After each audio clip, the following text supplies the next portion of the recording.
Assalamualaikum warahmatullahi wabarakatuh. Salam sejahtera bagi kita semua. Saya Nindi Yuliani Sautami dari Program Studi Bimbingan dan Konseling. Kali ini saya akan mempresentasikan laporan PLP 2 yang dilaksanakan di SMP Negeri 5 Mataram. Bab 1 yaitu hasil observasi lingkungan sekolah, di mana poin-poinnya sudah tersedia di sini. Yang pertama, visi dan misi sekolah. Visi dan misi sekolah bisa dilihat pada gambar di samping. Visi sekolah yaitu terwujudnya peserta didik yang kompetitif, terampil, dan berkarakter dilandasi iman dan takwa. Kemudian misi sekolah meningkatkan prestasi peserta didik melalui lomba-lomba bidang akademik maupun non-akademik, melatih peserta didik agar memiliki keterampilan bidang kurikuler maupun co-kurikuler, membiasakan peserta didik agar memiliki karakter sikap disiplin, tata krama, dan berbudi pekerti luhur. Kemudian struktur organisasi sekolah. Struktur organisasi sekolah bisa dilihat pada gambar di samping ini, yang terdiri dari kepala sekolah, komite sekolah, beserta jajaran-jajarannya. Oke, next, deskripsi karakteristik umum peserta didik.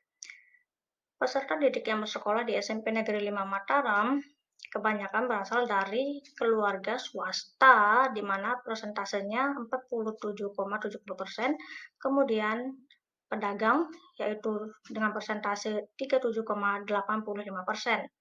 Namun, bagi peserta didik yang berprestasi, akan diberikan beasiswa juga. Nah, deskripsi peraturan dan tata tertib sekolah yaitu peraturan dan tata tertib sekolah yang harus dipatuhi oleh semua warga sekolah termasuk guru dan siswa. Apabila peraturan dan tata tertib sekolah ini dilanggar, maka akan diberikan sanksi berupa credit coins. Kegiatan-kegiatan seremonial formal di sekolah terdiri dari Disnatalis atau hari ulang tahun sekolah, memperingati Hari Kemerdekaan yang dilaksanakan setiap 17 Agustus, Hari Guru, Sumpah Pemuda, Hari Kartini, pelepasan kelas 9, dan penerimaan siswa baru. Kemudian kegiatan-kegiatan rutin berupa kokurikuler dan ekstrakurikuler, di mana kegiatan ekstrakurikuler ini dibagi menjadi dua. Yang pertama, ekstrakurikuler wajib dan ekstrakurikuler berbentuk pilihan. Sudah saya sajikan tabel di samping daftar ekstrakurikuler yang aktif yang ada di SMP Negeri 5 Mataram. Kemudian ada prestasi sekolah. Prestasi sekolah di SMP Negeri 5 Mataram sudah meraih banyak peringkat di tingkat provinsi dan tingkat nasional. Bisa dilihat pada tabel yang telah disajikan.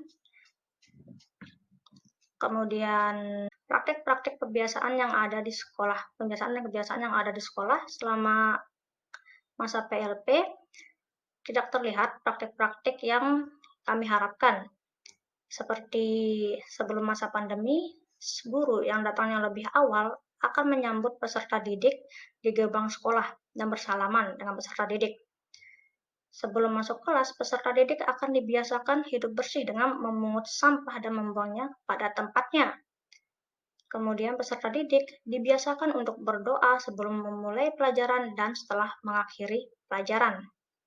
Imsak Jumat yang dilaksanakan pada hari Jumat, dan juga upacara bendera yang dilaksanakan setiap hari Senin.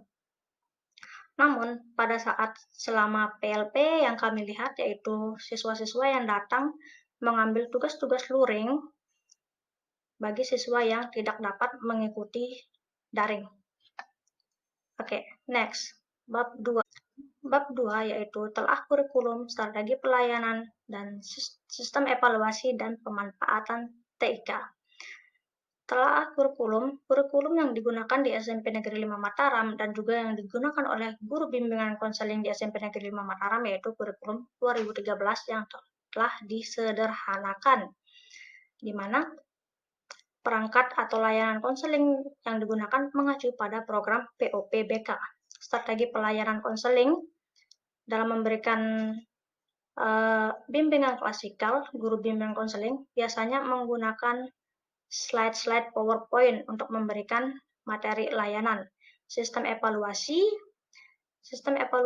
guru bimbingan konseling menggunakan observasi, kuesioner. Kuesioner biasanya yang digunakan adalah AKPD. Kemudian wawancara, buku kasus, catatan konseling.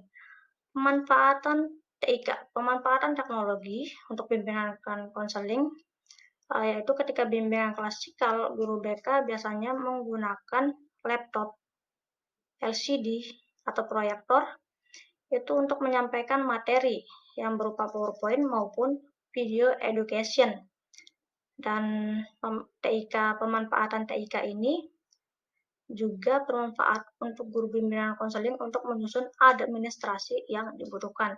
Namun karena sekarang pada masa pandemi, guru bimbingan konseling memanfaatkan teknologi menggunakan pembelajaran jarak jauh, yaitu WhatsApp Group, Google Classroom, dan Google Form. Next, bab 3 pendampingan peserta didik, ekstrakurikuler, dan pekerjaan administrasi. Tugas-tugas pendampingan peserta didik yang saya lakukan ketika melaksanakan PLP 2 di SMP Negeri 5 Mataram yaitu membantu guru bimbingan dan konseling memberikan tugas-tugas luring kepada peserta didik yang tidak dapat mengikuti pembelajaran secara daring dan melakukan kunjungan rumah atau home visit. Kemudian tugas pendampingan ekstrakurikuler. Selama masa pandemi, ekstrakurikuler ditiadakan. Dan saya bersama dengan anggota kelompok mengadakan program-program PLP 2 untuk menghidupkan suasana sekolah. Dari Prodi Pendidikan Olahraga dan Kesehatan mengadakan senam pagi di setiap hari Sabtu. Kemudian dari Prodi Teknologi Pendidikan dari Prodi Teknologi Pendidikan mengadakan pelatihan Zoom, Google Meet, dan Hyperlink setiap hari Sabtu setelah selesai senam. Kemudian program yang ketiga yaitu Jumat Bersih. Pekerjaan administrasi yang saya lakukan selama pelaksanaan PLP 2 di SMP Negeri 5 Mataram yaitu membantu guru bimbingan dan konseling merekap data-data siswa yang tidak mengikuti pembelajaran luring dan daring sama sekali dan menulis surat panggilan orang tua. Oke. Kemudian bab 4. Perangkat pembelajaran atau satuan layanan bimbingan konseling yang digunakan oleh guru. Berikut ini adalah RPL yang digunakan oleh guru bimbingan dan konseling. Yaitu topik layanannya di sini adalah strategi belajar sesuai dengan gaya belajar. Ini lanjutannya. Baik, pada bab 5, yaitu merupakan perangkat bimbingan dan konseling yang dibuat oleh mahasiswa. Ini adalah bentuk RPL yang dibuat oleh saya. RPL bimbingan konseling, yaitu judul materi atau topik layanannya adalah media sosial dan cyberbullying. Yang lanjutannya. Baik, selanjutnya yaitu bab 6, jurnal refleksi pembelajaran atau praktik layanan konseling. Di sini sebenarnya berisi tentang kegiatan-kegiatan yang saya lakukan ketika memberikan konseling kepada siswa. Namun, kegiatan di sini lebih kepada home visit yang dilaksanakan atau yang dilakukan bersama guru mata pelajaran, wali kelas, dan guru bimbingan dan konseling. Saya di sini didampingi oleh guru bimbingan dan konseling untuk melaksanakan dan memberikan layanan konseling kepada peserta didik yang berada di rumah peserta didik pada saat melakukan kunjungan rumah. Jadi kesimpulan yang saya dapatkan dari pengalaman selama melaksanakan home visit itu adalah saya harus melakukan pendekatan dengan konseli, pendekatan yang tepat dengan konseli agar konseli mau lebih terbuka kepada guru bimbingan konseling atau konselor yang menanganinya. Sekian dari saya, hanya itu yang bisa saya sampaikan.